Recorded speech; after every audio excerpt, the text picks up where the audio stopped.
मैं जिस मकान में रहता था उसी में एक आंटी भी रहती थी। नमस्कार दोस्तों, मेरा नाम मोहन है। यह मेरी पहली कहानी है। उस समय मैं 24 साल का था।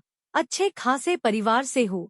मेरा गांव लातूर के नजदीक है, पर मैं अपनी शिक्षा के कारण लातूर में एक किराए का रूम करके रहता था। उस समय मैं डी.एड की पढ़ाई करता था। मैं रूम में अकेले ही रहता था इसलिए कि मुझे अपनी प्राइवेसी पसंद है। मैं जिस मकान में रहता था उसी मकान में एक और परिवार किराए से रहता था। उसमें एक आंटी थी जिसका नाम मनीषा था। लगभग 35 या 36 साल की होगी।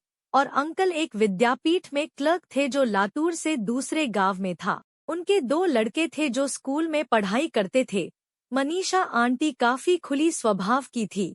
उनसे पहचान करने में ज्यादा वक्त नहीं लगा। रोज हमारी बातचीत होती रहती थी, मगर मैंने अभी तक उनको उस नजरिए से नहीं देखा था। मेरे रूम के सामने ने ही उनका रूम था और बाथरूम कॉमन था। मेरे एग्जाम नजदीक आ गए थे तो पढ़ाई के लिए छुट्टी थी, इसलिए मैं रूम पे ही ज्यादातर रहता था। वो सुबह सबके जाने की बाद मेरे रूम के सामने कपड़े धोने के लिए आती थी। तब हमारी बातचीत होती रहती थी। एक दिन उन्होंने मेरा मोबाइल मांगा। उनको कहीं कॉल करना था और उनके मोबाइल का बैलेंस खत्म हो गया था, तो मैंने दे दिया। फिर मैं नहाकर अपना मोबाइल वापस लेकर खाना खाने मेस में चला गया। तभी मुझे अननोन नंबर से कॉल आया। मैंने उठाया तो उधर से कोई बात नहीं कर रहा था। मैंने फोन कट किया। थोड़ी देर में उसी नंबर से कॉल आया। मैंने उठाया तो एक सुंदर आवाज आई, पहचाना? मैंने कहा नहीं। फिर वो कहने लगी, आप तो हमें भूल ही गए। इधर मैं परेशान। मेरा तो किसी लड़की के साथ चक्कर नहीं है, तो ये कौन है? मैंने पूछा, आप कौन हो? तो कॉल कट हो गया। इधर मैं बेचैन हो गया कि कौन हो सकता है।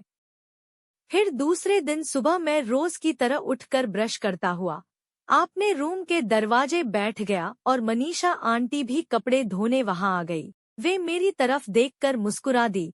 मैं भी जवाब में मुस्कुराया। फिर वो कपड़े धोने लगी। हमारी बातचीत चालू थी, लेकिन आज वो कुछ खुलकर ही बात कर रही थी। मैं उनकी तरफ देखे जा रहा था। ऐसे ही 2-3 दिन चलता रहा। अब उनके प्रति मेरे विचार बदल रहे थे। मैं उनकी तरफ कुछ ज्यादा ही आकर्षित हो रहा था और कुछ न कुछ बहाना करके उनसे बात करता रहता था। एक दिन शाम को उनके यहाँ कुछ पैकिंग चल रही थी। यह देख मैंने आंटी से पूछा, कहीं बाहर जा रहे हो क्या आप? तो वो बोली, अंकल और बच्चे 5 दिन के लिए गांव जा रहे हैं और मैं अकेली ही घर में रहूंगी। रात को वो निकल गए। मैं भी खाना खाने जा रहा था। तभी आंटी ने कहा, कहीं जा रहे हो? तो मैंने कहा, खाना खाने जा रहा हूँ। फिर वो बोली, मैं खाना पका रही हूँ, तो मेरे साथ ही खा लेना। तो मैंने हाँ कह दिया। मैं वहीं उनसे बात करते आपने दरवाजे बैठ गया और वो सामने खड़ी थी। मैंने उनसे कहा, आप भी बैठ जाओ, तो वो मेरे बगल में आके बैठ गई। दरवाजा छोटा था मुझे और सर्दी के मौसम में भी पसीना आ रहा था। उन्होंने मुझे ऐसी हालत में देख पूछा, इतनी ठंड में तुझे पसीना क्यों आ रहा है? तो मैंने ऐसे ही कह के बात को टाल दिया। फिर वो खाना बनाने चली गई। मैं भी उनके पीछे उनके रसोई चला गया। सब्जी पकाने के बाद वो नीचे बैठ के रोटी बना रही थी। उस वक्त उन्होंने साड़ी और ब्लाउज पहना था। यह बात उन्हें भी पता थी, लेकिन वो अपने काम में लगी रही। थोड़ी देर में हमने साथ में ही खाना खाया और थोड़ी बातें की। उसके बाद मैं सोने के लिए अपने रूम में वापस आ गया। रात के 11 बज गए थे। किसी ने मेरे रूम का दरवाजा खटखटाया।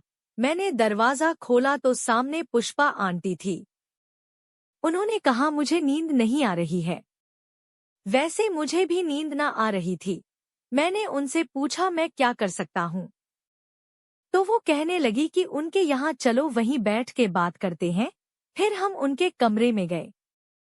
उनके बेड वो लेट गई और मैं उनके बाजू में बैठ के बात करने लगा। बातों बातों में मैंने उनको वो मेरे साथ घटी फोन वाली घटना सुनाई जिसमें मुझे किसी लड़की ने कॉल किया था। इस पर वो आपने मन ही मन मुस्कुरा रही थी। इससे मुझे दाल में कुछ काला है ऐसा लगने लगा। थोड़ी देर बात करने के बाद मैंने अपने फोन से वही नंबर डायल किया। फिर क्या, उनकी पोल ही खुल गई। इस पर उनको पूछने से उन्होंने ऐसे ही मस्ती के लिए किया था ऐसा जवाब दिया। तो मैंने भी मस्ती में उनसे कहा मैं भी उस कॉल की वजह से जाने क्या क्या ख्वाब देख रहा था। तो वो पूछने लगी क्या ख्वाब देखे थे। ऐसे ही हमारी बातें चल रही थी। अब तक जो मैं उनके बिस्तर पे जो उनके बाजू में बैठा था तो थोड़ा थोड़ा करके उनके बाजू में लेट ही गया था। हंसी मजाक में वो मुझे छेड़ रही थी और मैं भी उनको छेड़ रहा था। इसी बीच लाइट चली गई। इसी दौरान मनीषा आंटी मोमबत्ती जलाकर आती हूँ ऐसा कहकर उठने लगी और उठते उठते जिस हाथ पर भार देकर वो उठ रही थी वो फिसल गया और वो मेरे ऊपर गिर गई। तो मैंने भी उनको सहारा देने को उनके कमर में हाथ डाल दिया और उन्हें उठाने लग गया। वो कह रही थी नीचे क्या